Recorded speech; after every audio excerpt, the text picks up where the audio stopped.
This is kind of a touchy topic, I think, but prison and the military complex. Jordan and I Yeah. have both been to prison. I know you can get into your experiences as well. We've both done multiple years. Jordan did longer time than I did. He did 9. I did 2.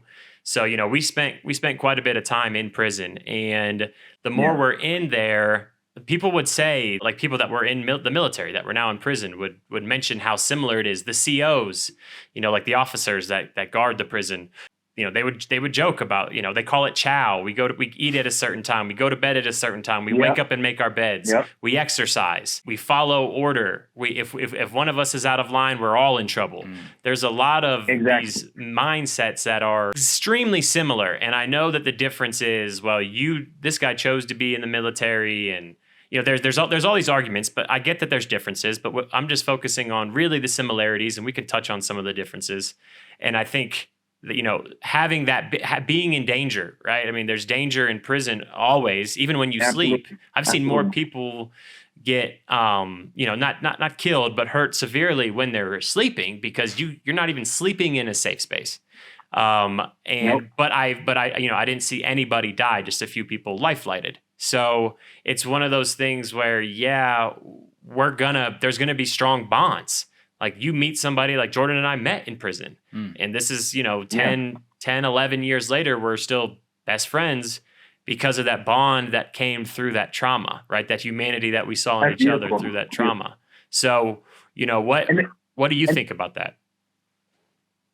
Well, first of all, I think that what came out of it is beautiful, because I'm glad you guys ended up meeting and becoming friends, and through trauma, you can build those strong bonds through struggle, through battles. You can build those strong bonds, and that is the type of bonds that I've built with some of my Marine buddies, my military buddies. Somebody, even a stranger, if I meet a stranger today and he says he's a Marine, we have to say nothing else. Nothing else needs to be said, because I know he has certain principles, certain morals on different types of levels, to where if we got into whatever we got into, we're good. Because I already know. Same how you and Jordan. If you say, "Hey, I did this or did this," oh, okay, well, I know we're good here. You know what I mean? So I think there is a lot of similarities. Some people may say that both individuals, a prisoner and a trooper, made the choice. Like, there was no draft for me, but I did make the choice, and I knew what I was doing. So any situation that I got into, I can't complain. Oh, I got sent to Iraq. Oh, I got sent to Afghanistan. I made that choice. I made that choice. So I also made the choice to deal with people if they want to spit on me when I come back. I made the choice of people saying baby killer. I made the choice of the black community call me Uncle Tom. Like I'm fighting a white man's war. I made that choice because I knew when I signed up for Uncle Sam, that was what's going to happen. Same with prison, and breaking the law or getting caught up or in the court system and stuff like that. Unfortunately, because of situations, you have to make certain decisions and certain choices, and then it leads you down that road. I know, because I've been in situations. Luckily, luckily I haven't been to prison. I mean, I've gotten in trouble and I had to spend a little time in jail and stuff like that. But the reason why I got in trouble was because I made a choice. I could say, "Oh, well, I grew up on Section 8. My family's on welfare." Yes, but I made that choice. Yeah, it was hard for me. Yes, the communities, the government, influences, systematic racism, all those things can have a part on everything and make me want to make those decisions. I also had that choice whether to do that or not. You know what I mean? And when I got in trouble because I made that choice.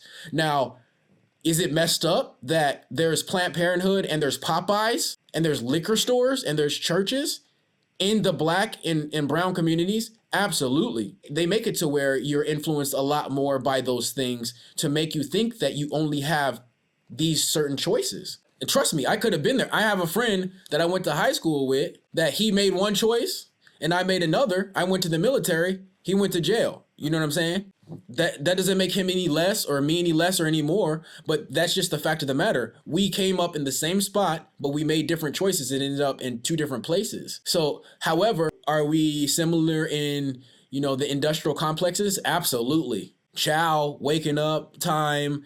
Some people may even say that I'm brainwashed. You know what I mean? In the way I do things. People institutionalized. People even say that about people who get out the pen. They say, "Oh, you're institutionalized." Mm-hmm. Yeah, because it's an institution, and now you've been programmed to you're acclimated to that program to the point where it's hard for you, if not impossible, to get reacclimated. That's why they talk about getting reacclimated to society, because they put you in these institutions. And like in prison, there are a lot of differences just as much as there are similarities. And I had a lot of friends. I was even in a dorm where half of the dorm was military.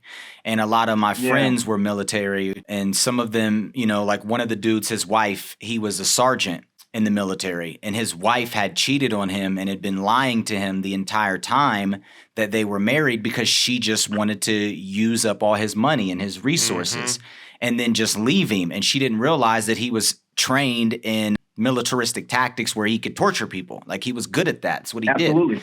And he tortured her. And then they were like, well, why did he spaz out and torture this woman? And he didn't get to kill her, but he was plotting on doing it. But he was like, well, I'm not entirely rational anymore. Like, I don't think like a civilian does.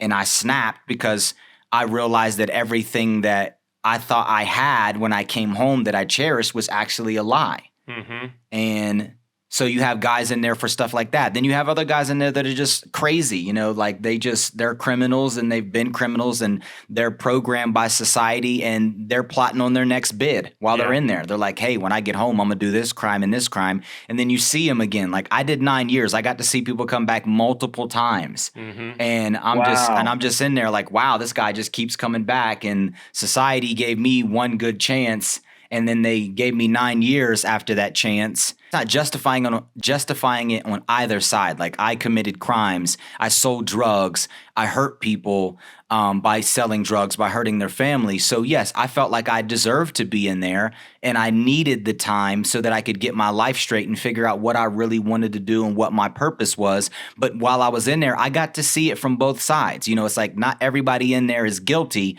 Majority of them probably are. Yeah. But there were innocent people in there who just didn't know the system, or who just had a moment where they snapped, or they did something, and it just wasn't in their favor, maybe because of their skin tone and their ethnicity, maybe because of the location that they were in, maybe because the judge and the prosecutor had a bias towards the crime that they committed. Mm-hmm. Maybe they didn't pay their child support because they weren't really taught good economic strategies on how to, be financially stable. And, one of the common things was mostly trauma. People have a lot of trauma, and they say hurt people, and that's true. And there was a lot of people that were traumatized from their experiences from being in society, and the societal structure, the construct, the system is not perfect, and it can work in our favor and it can also work against it. And there are a lot of biases in it, but one of the common things is trauma. And then the other stuff is we're all just humans. And when we have these experiences, we get segregated from the people that we care about. Mm-hmm. So then it's like, well, what happens is now these people become even more traumatized because your wife doesn't want to stay because you're doing too long, or, resource acquisition is what women in general look for in a man. So now they don't have that support system. So they seek it elsewhere. You don't get to see your kids, or not as often at all. You know what I mean? Like, you lose a lot of those connections. And then I've seen people do 20, 30 years, and then they just give you $60, $70. Here's your bus ticket, and they kick you out. Yep. And it's like, this is all you know. Yeah, there's more trauma, and people deal with that trauma. And this is what I kind of want to get into next. We can linger here a little bit longer, but, they deal with these traumas through addiction. They end up with an extreme amount of anxiety. I mean, imagine doing either, 20 years in the military or 20 years in prison, and then being like, okay, go back to regular life. I mean, 20 years Yeah. in the military, you might be a little more set up for success, but I mean, still mentally, we're talking mental trauma. So you're going to have plenty of that. So then you either slide to addiction, you're going to have anxiety, you could be depressed. There's all these other side effects that PTSD. come, PTSD, and that comes from prison and from the military. And Absolutely. they were not Absolutely. diagnosing people from prison with PTSD until more recently. And my psychologist, that was something I was dealing with, was the PTSD Yeah. just from 2 years, right? Just from 2 years in prison. It was something that I'm working my way through, but just reliving some of that trauma. So there's a lot of side effects that come from both of these complexes that how do we, deal with these kind of side effects that come from this trauma? How do we help both of these communities heal?